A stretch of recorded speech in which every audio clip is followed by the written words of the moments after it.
Go. Welcome everybody. Hello. I think I can speak for us up here. We're a little slow today, so bear with us. Last night was too much fun. I think I danced right there for like an hour. So this panel is Beyond the Sync, and up here you have a bunch of music supervisors, essentially.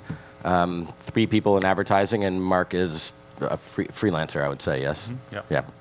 Yeah. So we're going to go through and just talk about syncing music in commercials, mainly, I think, in TV commercials or online content.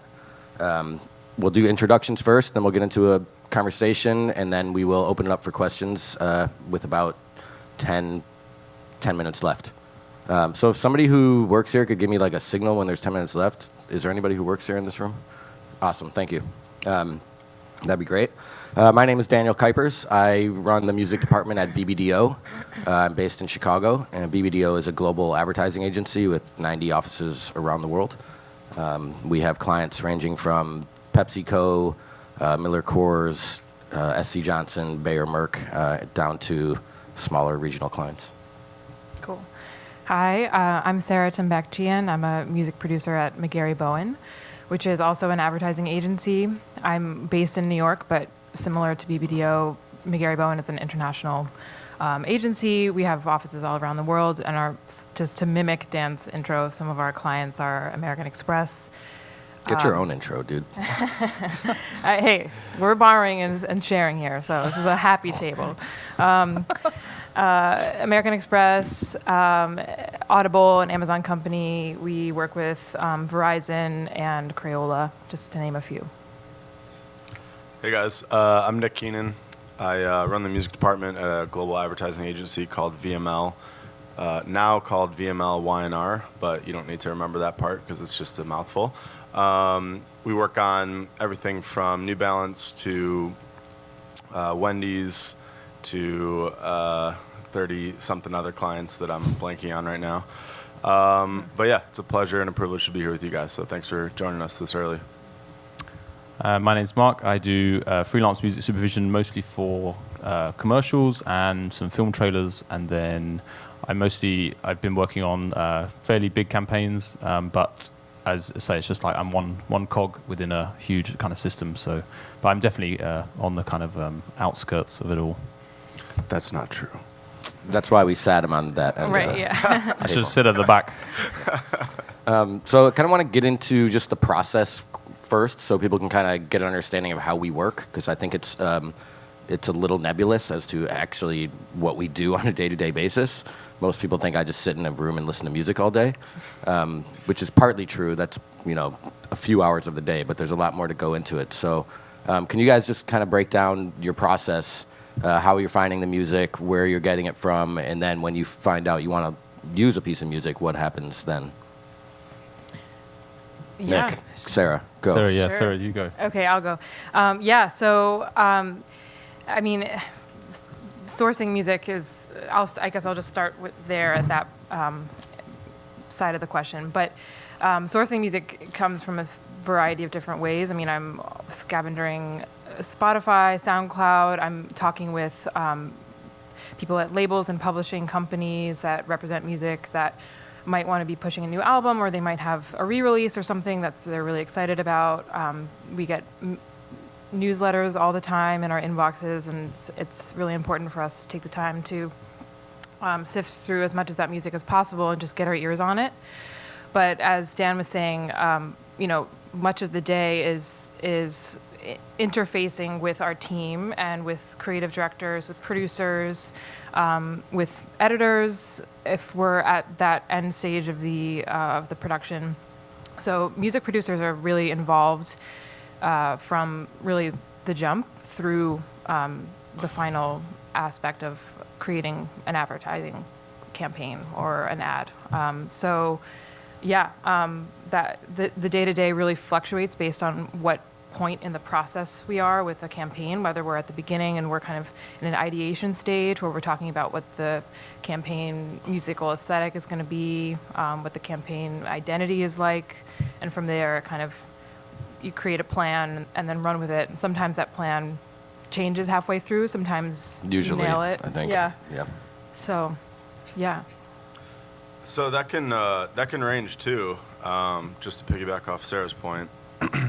So if you're working on an integrated campaign, the artist is in the spot. The song is one of narrowed down to the one out of thousands of tracks that you've been searching for several weeks or months. That's going to look a lot different than, hey, we've got a 30-second broadcast spot that just needs an underscore. Sometimes we are brought in early stages of creative conception. Other times it's, this spot goes out tomorrow. Find us a piece of music. A piece of music that's going to make the work, Yeah. amazing. Yeah. And It's usually the last thing, and it's always the most important thing. Right. Which, makes it a challenging but fun and interesting opportunity to, going back to the question, or to Dan's point, knowing where and how to source the music, and who's going to be reliable. I mean, even Dan and I were talking last night, we are all in the business of client services. So if you are the most valuable partner, as an artist, as a publisher, as a label, as a supervisor to your creatives, to your clients, that's what's going to keep you afloat in this business. At least that's my philosophy. But anyways, I'm going on a tangent here. No, I mean, I think it's. I'm often brought in really at the last minute as to help out. It's usually very, very rushed. I usually have like less than a day to kind of figure out what's going on. I'll often get given more recently with ads, I've been often given the visuals. The visuals are normally cut to something else, which has already been on there for a while. That's obviously tricky because you're trying to like wedge it's like square peg round hole sometimes because the song is cut. Sometimes it's a bespoke piece that's already cut, so it can be really tricky. I've worked on some where there's like these huge hit points that you're trying to meet up with, and I did one where there was like a guy drumming in the spot for like 3 seconds, and that just threw everything off because it was like just kept jarring. Locked in. Yeah, and the point was they had found a song that there was like a little drum break in it that fit really well. So it was there's things like that, and then I'm also helping out with and doing the quoting and clearing, and I know with agencies maybe that's kind of a separate. They have that might be a different. Someone else kind of gets involved sometimes, but with my clients, I'm working with. They'll come to me either wanting to use a famous piece of music, and I'll help them in terms of getting quote requests and figuring out who owns it, and then handling negotiation. Like often, if they want it for, usually they want it for less, so I'm normally having to negotiate, and that's down to my relationships and kind of being able to call in, being able to speak to someone and actually kind of just get an answer that I know is actually going to be kind of acceptable, and it's about understanding how to deal with that process because it can be. You can mess it up very easily, especially when there's multiple parties involved. So it's just about kind of knowing how to. It's like a delicate kind of dance to kind of get it all the way kind of through without anything messing up, really. Yeah, and I think the one thing that I think we all appreciate is when people are easy and when people aren't dicks.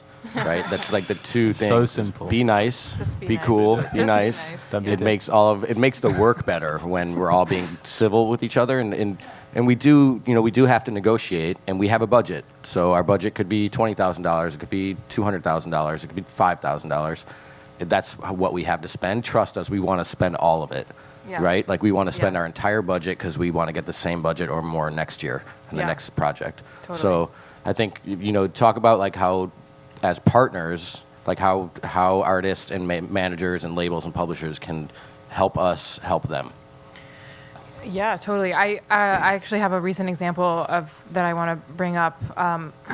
But so I first heard this one song by this artist who's unsigned. He's a young producer from Canada, actually. I believe he's based in Toronto. And his manager just came through the office at the time I was working at Vice.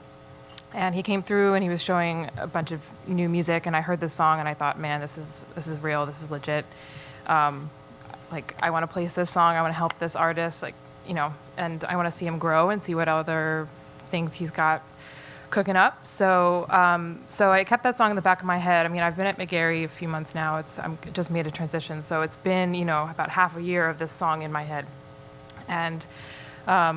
Recently, we had an opportunity at McGarry to pitch it to our client for an ad, and I called up the manager. I I refreshed, the conversation that we had a few months ago, and we had a very natural and kind of candid conversation about the possibility of licensing the song and what that would mean. And, I thought that I was just doing my due diligence, making sure that the song had no samples, which it did. So that was also part of chapter 2 of the conversation. Making sure the song had no samples, making sure it was good to go, how many writers were on the song, just kind of getting an understanding of how I would go about clearing it for this ad opportunity. And, we hopped on the phone a number of times, and by the end of it, the manager was telling me and relaying the artist's gratefulness and gratitude for the conversation that had been opened about this potential opportunity. It's just the small things like that are really important, like communication, just simple, straight up, candid communication about what's possible, what you're looking for. I think the speed at which we all operate, especially in the ad world, is too fast to have any bullshit. Like, you need to cut the fat. So having good, honest relationships is key to be able to maintain that in a sustainable, long-term fashion. I'm definitely going to keep that conversation open with that manager and just stay posted on that artist's career trajectory. And that's just one example of, many other conversations that I'm having in a similar vein, whether it's with a manager directly, an artist directly, label or publishing representation. It's important to maintain those partnerships, really, because it makes it so much easier when you're under the gun and you're presenting to client the next day, and you need to make sure you understand the full scope of what you're about to pitch. Something you said is knowing what they want, right? So I think really important to, number one, know what you want, what you're trying to get out of it. If it's just a check, okay. If it's you want more drive to your social media, that's another thing. And that's something that, as a participant in this endeavor with you, we would strive to help with that. I think that's part of it for us, because that also drives, influence to our brand and our product that we're trying to sell. So if we could talk about some of the things, like some of the wants and needs that artists have come to you with, or labels have come to you with, and ways that we've helped, them, number one, make more money and to have better careers in music. Yeah. Want to take that, Nick? Yeah. Yeah. So just to wrap up the other point real quick. No, just because it was actually a conversation I had. Fucking with my flow, dude. Just real quick. Know your splits. Talked about this. Know your splits yeah. and figure out your splits with your co-writers and whoever owns the master and all that good stuff, because it can actually be the difference between a missed opportunity and an opportunity that you land. Because someone who may not even be us, a business affairs manager at an advertising agency, might say, "Oh, what do you mean you don't own 100% of this and you just need to call 3 of your friends to get approval and clearance?" They're going to be like, "Nope, never mind, moving on," because in their minds, they're just moving lightning speed. Mm-hmm. So it's to your benefit I know it's an awkward conversation sometimes from a songwriter's perspective, to just figure it out with your homies, and it'll only help you in the future. But anyways, zooming back to the other point, what was the question? Which was This is what I'm talking about. this is why you flow. Flow, man. Oh, selling product. Okay. Kind of, sort of. How have you experienced are you talking any about projects with After you, artists okay, while you're doing a sync, right? Yeah. So there's things where an artist says, I want this, I want that. How can we help, and what are things that you've done we can free do headphones. to help beyond just writing a check, right? Because the money is great, but it's only one part of the whole cycle of being an artist out in the world. Non-monetary deal making, super important, and you guys should know that no one's gonna hate you or fault you for being smart and savvy and asking for some swag from the client, even if it's Cottonelle toilet paper, Or, you know, a shout out on social media. Be like, hey, when you post a video, can you at least link the song to my Spotify in the description? Because that's going to drive traffic there. At the very least, putting it in the YouTube description. Or as a super, like... Yeah, a Chiron. You know, if it's a long form video, get a Chiron on there. I mean, I'd say have a list of things that you want and ask for all of them. And then, you know, if you get a couple, win. Yeah, you know? I think being poised to make the most out of a sync is something that a lot of people fall down on, especially across any kind of, not necessarily in advertising, but everything. Like bands, you know, will land a placement and they just don't have it in order where if someone wants to find that song, they can't, you know, they haven't got it on YouTube or no one's commented. Like when I've worked on when I've done supervision stuff, I've, you know, sometimes had to contact people and be like, oh, did you know that, you know, they use that song? And they're like, oh yeah, I didn't know. Especially, I mean, in the UK, we have TV is very different, whereas there's no kind of like approval process, and people just never even know that their songs are used until like 6 months down the line, they get like a little bit of royalty. So it's kind of weird, and I think that's a big factor. Is just making sure you're ready, so that if people hear it, like they can find the music, they can buy it, they can actually just like make the most out of that. You know, drive traffic to your YouTube, that kind of thing. And with like the physical product, I'm a big advocate for that, and it's something that I try to do often. Is just any artist we're working with, big or small, like sending them. I try to get ahead of it and just send them product. But if you want to be proactive about it, you know, say, hey, can I get a size 12 in that shoe? I'd love to just, you know, post it on social media and talk about the spot. And what client is going to say no to the cultural equity that comes out of that from any artist? So I think being proactive about it. Have you experienced clients that are willing? Clients seem to be willing to help with this, or are they more reticent and don't want to get involved, or too busy, or too square, or whatever? Well, I think sometimes there's a lot of clients that are super open to it and would love doing that and are doing that. But I think there's other times where, depending on what point of the campaign you're at, if it's the start of it, if it's the mid-cycle of something and it's just ancillary spots, they're going to say there's not really a need for this because this is just a quick 15-second online video that's going to run pre-roll, and their whole point of doing that is pre-roll is like the ad on YouTube before your video. Yep. So thanks. Yeah. You know, it may not be appropriate to really be using that valuable real estate of 15 seconds to be spending 3 seconds talking about the artist when, you know, they maybe even have 5 seconds because of the skip ad function on YouTube to get their message out there. So I like to believe that clients are willing and do that, but human. Yeah, they're human and they're good people. But there's going to be times where it's just not appropriate. Yeah. Have you had that, sir? Have you had that? Yeah. I can't speak for my Did you have it at experience Vice? Did you have it at Vice much?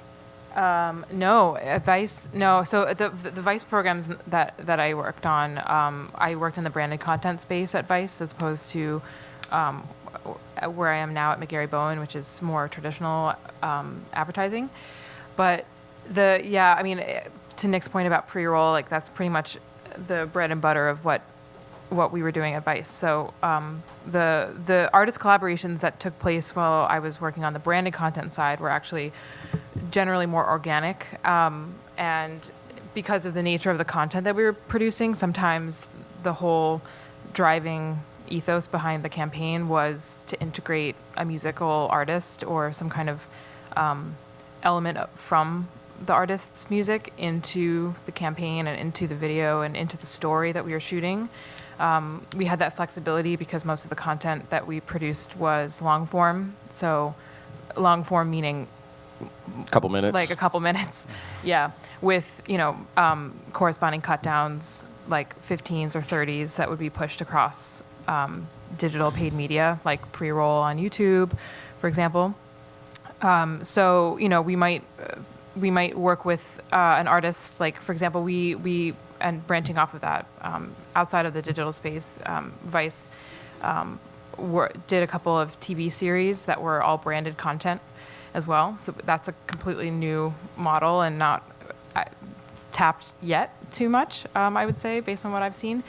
And one series that we worked on was called Earthworks, which was co-sponsored by Subaru.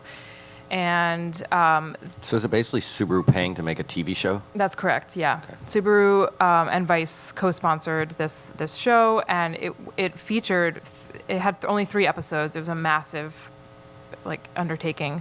But each episode was about saving the environment, but through the lens of a particular musical artist. So one episode was featuring Animal Collective.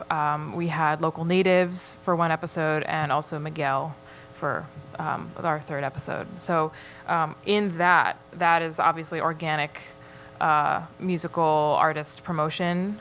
And the client was, of course, really super interested in that. It was a different perspective and way to engage, different way to view how to be smart about the environment and save, and that really aligns with Subaru's brand identity and kind of general ethos. So, there's the digital space. I mean, I think there's actually a panel about this later. So if you're interested, come, because that's going to be a point of conversation likely. But that there's so much room for that, and from the smallest participation to the largest, it really just ranges depending on what the client is down to do. I don't know about you guys, but on a daily basis, I'll probably work on a Snapchat, music for literally one Snapchat that's going to be live for 24 hours, and then currently a Super Bowl commercial, so, and in between there's a ton of Instagram content. There's a ton of just little web series that we're doing. It's probably 30, 35 projects at any given time, and 90% of it is web content, I'd say. It's bizarre for some reason. The costs, our budgets for web content is a lot smaller, which is weird because way more people see it than see what's on the TV. Yeah. But for whatever reason, we still pay a lot more for TV. But I think that there is really, really big opportunity in kind of almost like a quantity game for web content, because we're all making a ton of it, and we're going to make more as our clients shift their media money from TV to internet. Yeah, I think you'd be amazed how much time and energy goes into those things. You don't really pay attention to it, but I was just working on some for a wine. They were social spots for a wine company, and it actually took a really long time to finish, just because they were really particular about. I thought they would just get on with it, but they were really, really fussy about the music, and we were dealing with production music, so it wasn't anything kind of too exciting. But it was definitely.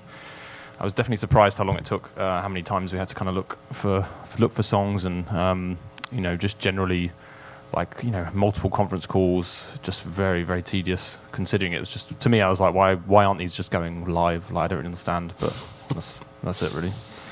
It's because we're putting our heart and soul into them. Sorry, yeah, it's the craft. Yeah, we're crafting this beautiful advertisement. Not jaded. Can we talk, kind of circle back and talk about how people access us?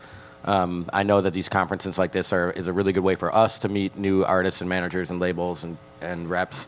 But how do these people have access? I'm assuming are most people in here have some kind of rights to music, or make music, or rep it, publish it, put it on Seeing CDs? some head nods. Yeah. Okay. Cool. So me personally, my email address is my first name my last name at bbdo.com, and you can just email me and I'll listen to your music. That's how I do it. It's my job. So if you guys want to do that, you can do that. If you don't, you don't have to. But how is it best for people to get their music to you? Formats, let's talk about all that kind of nitty-gritty 101 stuff. So I think for me, supervisors are getting hit up relentlessly. I get emailed 100, I get 10 emails a day from submissions, and sometimes I'll go through them, and some of them are truly awful. Especially it really is kind of sad, because I have found some incredible artists just from people emailing me, and it's really bad because I genuinely have found great people that way. But I did it the other day, and it's just I think one of them I actually forwarded to someone because I actually couldn't believe how bad it was in terms of the videos were just very odd. I don't know, I can't really explain it, but. I shouldn't really laugh, but yeah, I'll send it to you. But it's I think that for me, it's I definitely prefer to work with people that play nice. I prefer to work with people that I know and trust, and kind of they know what I like and what kind of genres what my projects are. So I think that's for me, like I definitely, and I know a lot of other supervisors that they are just contacted so much that they actually just prefer, and there's some that they always reply to you, some that never reply to you and they only contact you when they actually need something from you. So there's things like that where I think it's just, you've got to just realize that people are very busy. And I think we get like 500 songs a day probably. Yeah. I think that's and where I'm at. You're getting all the majors are sending you everything. You've got all the independents are sending you stuff. You've got everybody. So it's kind of, I think with sync agents, they can be a good filter. And also sync agents are like a great way of having everything in order in terms of ownership and control. Like they're like they're not going to take someone on without it being kind of all in line. So that's definitely a factor. And it depends on. I know for certain people, if they've got no money, if it's no low budget project, I'll contact certain people. That kind of thing for me. I want to jump on one point about that. So I had not seen this submission that you were talking about, but you did mention that the execution was kind of strained. And so I just want to harp on that point a little bit. I would say that whether you're doing a cold reach out, whether you are getting a connection from someone like a mutual friend or mutual colleague, your first impressions are really, I think, important, especially with like I was saying earlier, the speed at which we work. It needs to be on point, and it needs to be just buttoned up and ready to go, like your correspondence and your reaching out. So what that means in terms of the nitty gritty is making sure that all of your music is available digitally. So it's cool to have CDs with you or USBs when you're at events like this, and it's like a physical kind of interaction. But when you're reaching out online, of course, making sure that all of your music is accessible, downloadable, making sure that you also are exporting instrumental mixes of all of your songs whenever you're leaving a mix session. Don't make us have to ask for it. Just send it with the vocal. Right, exactly. Send it right away because inevitably we're going to need it, and it adds another step to making sure that we have everything from you that we could potentially use. So so having all of your music ready, instrumentals, to Nick's point earlier, making sure you know what the splits are, whether or not it's going to be cleared one stop, meaning you have all the rights or you represent all the rights and you can approve on behalf of all the parties. Or whether, maybe you worked with a co-writer that's signed to BMG or, an independent publisher or something like that, and just understanding those waters and having that ready to go if we ask for it, if we need to pitch. And metadata in the tracks. Yeah, So great point. if I can click info on the track and your email is in there and I know who to contact, because I think once a week I find a track on my computer that somebody sent me, have no idea who. I click, I like it, I want to license it, I click info, I have no idea who to contact, and I just go to the next track. Yeah.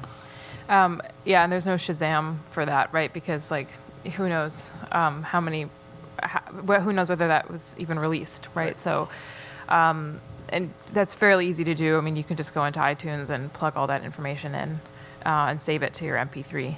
I'm going to invent a DAW that you can't export the song without first entering the metadata because of this exact thing that Dan just described. Like songs that I've wanted to pitch that I'm like, oh, there's literally nothing here because it's a wave.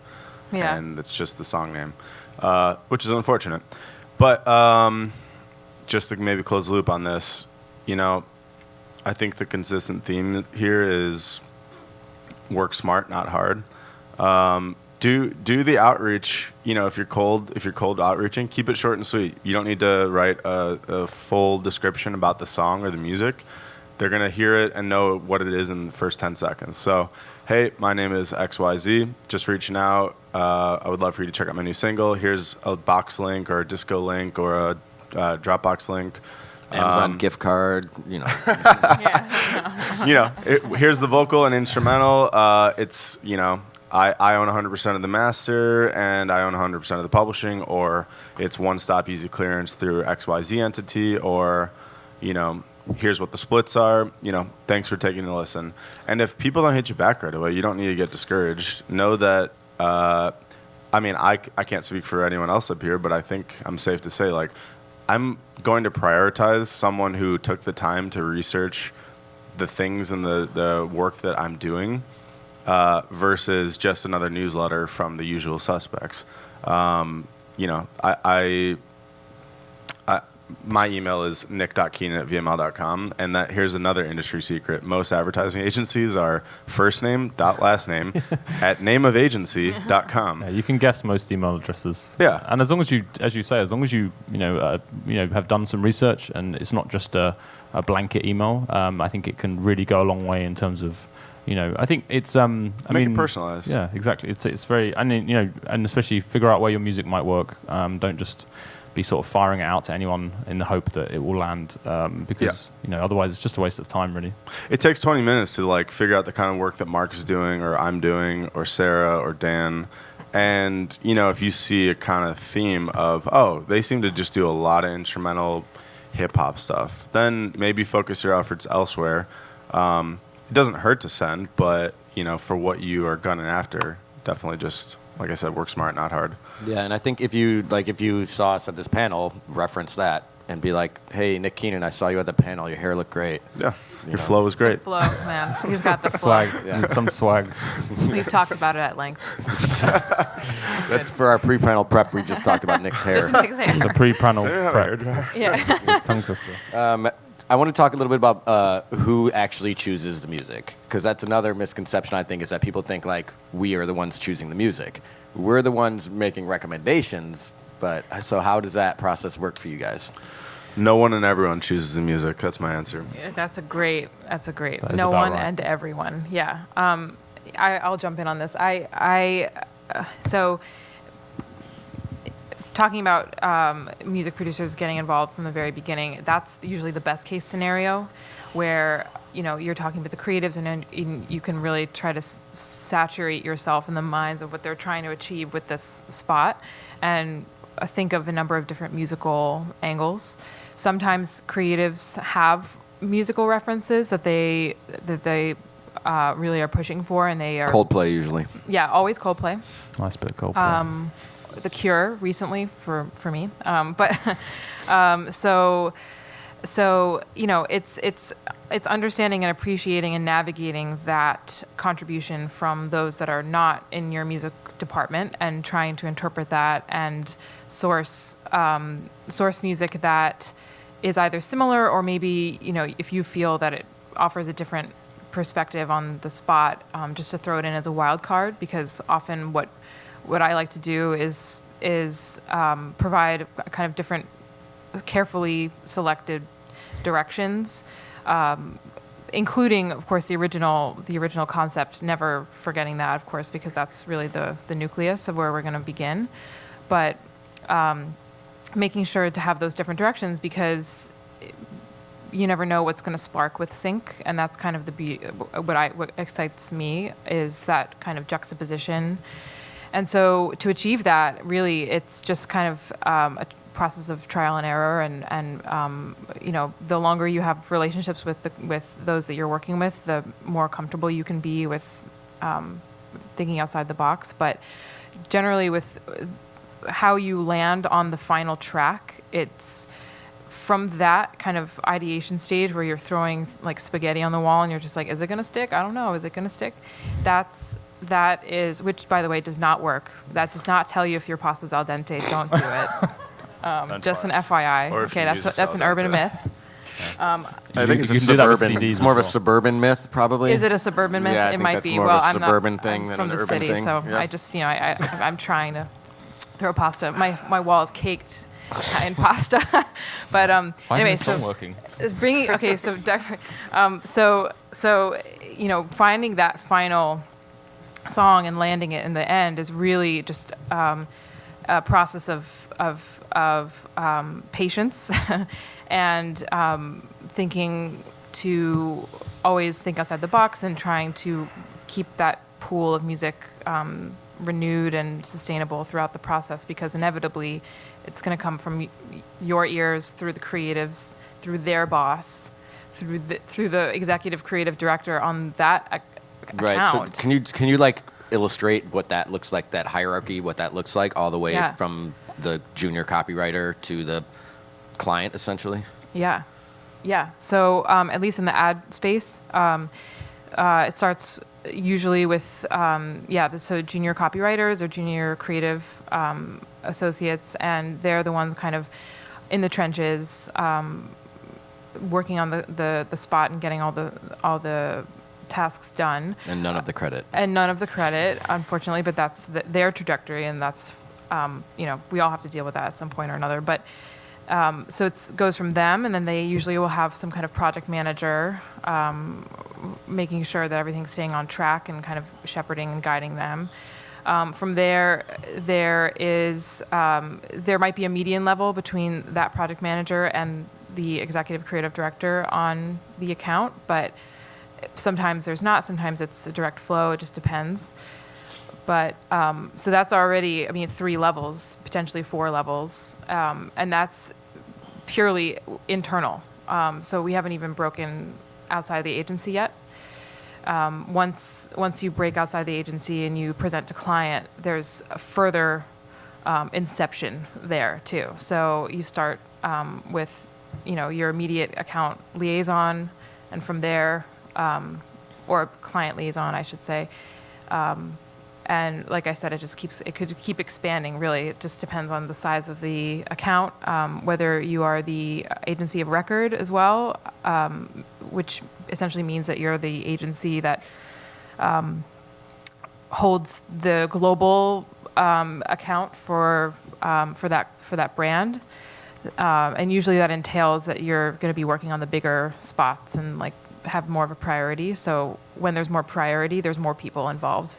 And we all know that too many cooks in the kitchen is sometimes a mess. Back to my pasta reference. I keep referencing this. What time is it? Is it lunch? It's a miracle if any song line's a commercial, and here's why. I was hoping this is good. It's seriously a miracle, okay? Because what Sarah just described is so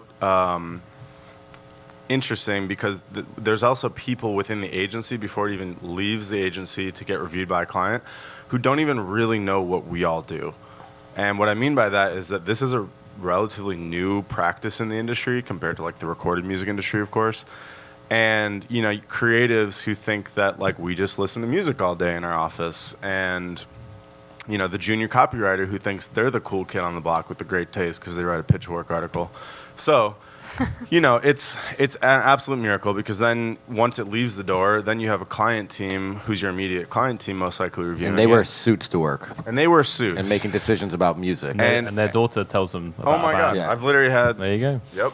Samsung client's daughter didn't like the song that we'd been working on for 6 months, so we nixed it, and then you have some clients that operate differently and have to send it to their global brand team, who are people that don't actually even have context of the project, and take 5 seconds of listening to the music and say, I don't really like it, without having any context of what we've all, as music partners and creatives together tried to kind of lay up. So it's an absolute miracle, and that's all to say you're operating within a timeline and a budget.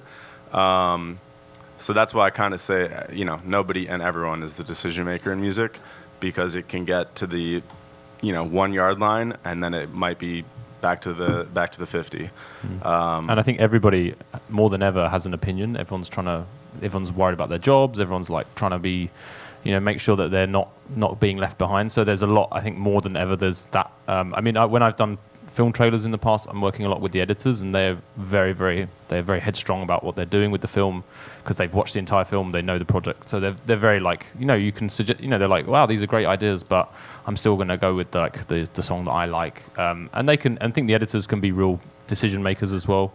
I think sometimes they can just be they can make it work very well in terms of editing something well, or even editing something badly to make it just look, to even just give it as an example of like, this doesn't work and here's why. So that I've had, that happened before. But yeah, there's just a lot of people trying to chime in. And as you say, they don't seem to care, at the last minute to shift the direction, even though it's obviously a huge pain. Yeah. Have you guys ever been able to convince someone otherwise if they don't like a song? That's It's it. the most subjective thing in the world, and we're trying to put it in a little box and say this is the right piece of art, which is difficult. Okay, we have about 10 minutes left. A little short of that. I would love if people had questions for anybody, if there's something we didn't cover. Pasta. Or, Pasta. yeah, you want to What's your talk favorite more about pasta. When Nick's cool. hair. Put olive oil in the water. I don't do You the won't olive oil regret in the it. water thing. Oh, If you need blowjob. whatever. Hi there. Hi. Hello. My name's Rachel. I work with the artist Curtis Eugene. I'm just wondering, is it better than to send one song? Hi. Oh, Is it better to send one song versus a number of songs? Like, if you like that one song, are you likely to reach out to the artist and ask for more? Or if an artist has multiple songs, should you send all of them and be like, listen to this one first? I'm Or- greedy. I want it all. Me personally. that's Everyone, not a faux pas. not for me, but everyone might work a little differently in that regard. So I think you guys. I think from an artist perspective, there's two schools of thought. One is just why not have a wide net cast, but two, for your, are you in the middle of a release cycle? I mean, if so, then why not sparse it out? And the good news is, even if someone doesn't like that one song, I actually think sending one song at a time is better, because if you don't like it, no one's going to remember you for the bad song, because if you follow up and you send a really good song that they like, then great. And I think it's, Multiple songs, multiple emails. I think it's, Yeah, it's, a, I don't. I it's mean, also a good excuse to follow up. I think Yeah. that's something Yeah. that people don't realize is, if you send all of your songs at once, then you can't follow up without just saying, hey, did you listen to this? Which is really, can be very irritating. So I think it's better to be like, hey, there's this song, and then maybe you release another one later down the line. And it's just a good reason to, or having, at least I think having a link to more songs is good, because if someone does want to dive in, they can. But I think definitely highlighting the strong ones, or what you think is the key tracks, is definitely helpful. Just to kind of, because otherwise I'm just going to click on the first track, and then maybe the first track is not the best track for Right. that kind of thing.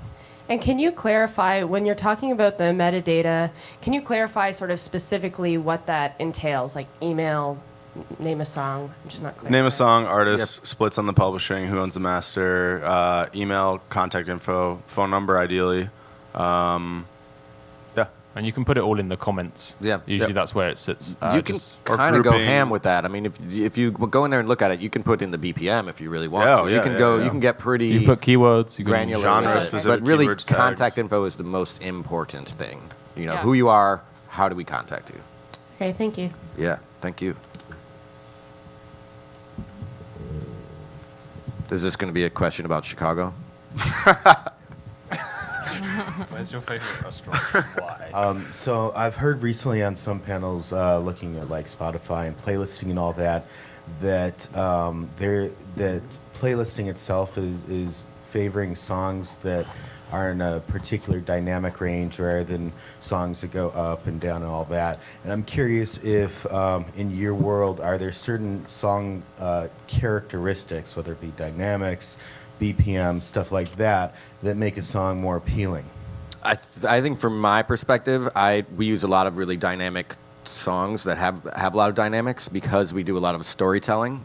Most campaigns we're going to do a long form that's a couple minutes long, and we need that those arcs and those peaks and valleys. So that's just my agency. We do a lot. We just try and make people cry with everything that we do. So might be like, I think Nick working on Gatorade is probably a little bit different, I would assume. Shifts and lifts, baby. Yeah. Yeah, I think that generally in the advertising world, peaks and valleys and ebb and flow, just having build is usually like always kind of the key word. I started my career in publishing, and so I pitched for ads as well, and that was like probably the number one thing that I got at all times on every single brief from an ad producer, and especially. Whereas on the film side, you can afford to have a little bit more time to let the song unravel. But generally, with the length of the content that we're creating, whether it's a 30, a 60, sometimes the long form element, again, which really just means 2 to 3 minutes, 3 to 5 minutes. Having a lot of different sections in the song helps a lot because you can really craft that music edit to tell the story in the exact way that you need based on the visuals. Yeah, we're totally going to bastardize your song. Like, we're going to chop it up and put the bridge as the intro, and then go to the hook and then the outro, and that'll be our 30-second edit. I think with the dynamics, I think that's a music industry thing that I think goes back to probably the late 90s when shit just started getting crunched Compressed. they're just, if you look at the WAV file, it just looks like a block like this, and that's, I think that was late 90s in the studio. People were just crunching shit for the clubs, basically, so I think that trend has remained throughout, but for us, I think we need more. Yeah, I think, or whether it's if it's like an emotional piece, then it will have to have definitely needs to have some sort of shift or dynamic change, or if it's with general, if you're talking just generally about advertising, music use, it's whether it's just a catchy song which has like vocalises where it's just like oohs, ahs, lahs, because that can apply globally, so that can often work really well just across languages. Ooh and la is a universal language, right? Yep. Yeah, exactly. vocalises. Other questions? No one has other questions. Yep. Do We it. have one. You only get.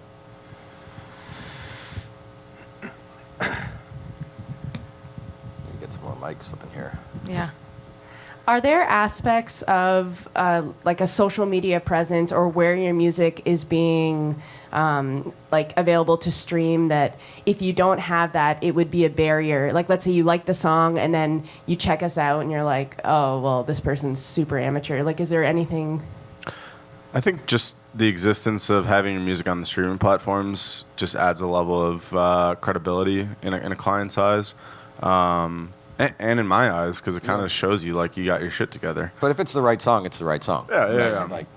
Yeah, I personally, I don't think you need like a flashy website these days. I mean, just having your socials in order, being active on them, like engaged, showing that you're actually like doing stuff, is just kind of shows that you're like doing what you're doing. It'll help us sell the song in sometimes because if we need to justify that investment. I think our budgets are in advertising. The budgets are generally pretty healthy. Whereas for a TV placement, you get a couple grand. From us, you're probably going to get more like 60 to 100 grand for an indie song. So So it can help sell us to like the higher ups kind of thing? Well, my client's going to be like, why are we paying $65,000 for this song I've never heard of? Right. They're going to be like, I like it, it works for the spot, but why, why are we making that investment? So I could say, look, they have an active following of people, that are going to be, they check for their music and they're, then they have some trajectory towards that group of people to sell their product, so. And the good news is there's an increasing ask for artist music, I feel. I think clients are actually moving away from like the lack of any sort of cultural value of production music and library music when they're like, oh wait, we don't have to spend $10K on that. We could spend $10K on, an emerging artist. So I think that's the good news. Yeah. It helps to have all that stuff. I'd say for me, we're 90% licensing music now, 10% creating bespoke scores. Whereas even 2 years ago, I was completely flipped the other way. Yep. I think that's time. Time? Thank you all very much. Oh, wait, one more We question. got one more. Melissa. Oh. What up? Hi. Hi. The OG of the hip hop scene. That's Hey. So my question is hip hop focused. I'm curious, have you ever come into a situation where you had a really great, say, rap hip hop song, however, the artist's image or story or background impacted that decision on a creative piece? Yes. Especially with hip hop, unfortunately. Yes. Can you talk about it a little? I mean, I've just had clients say, where you had the instrumental in the spot, and we were editing to that and cutting to that, and they're like, "This is great," and then a client got their hands on the full version of the song, and it was just not work safe. What's Not safe for work. yeah, NF. NS. I can't. You know the FW. acronym, the Not Safe for Work acronym. It was that. I think basically. that like Stir Fry by Migos, like if you actually, it's like a catchy instrumental if you're working on like a hip hop thing, but then Yeah. you look into what it's actually about and it's like, oh, okay. Yeah. It's about crack and stuff. So yeah, it's Yeah, it happens, but there's also been times where a couple of our clients are like home goods brands. They're really they're privately owned, so they're really conscious about their appearance. If they go and find an artist that we're licensing a song from on their social media, they have like a political comment going either way. They're like, nope, can't use them. If they have, something, there was this one guy who was saying he wanted to shoot drunk drivers. They're like, nope, can't use that guy. So, even though I think a way to counteract that is have clean versions.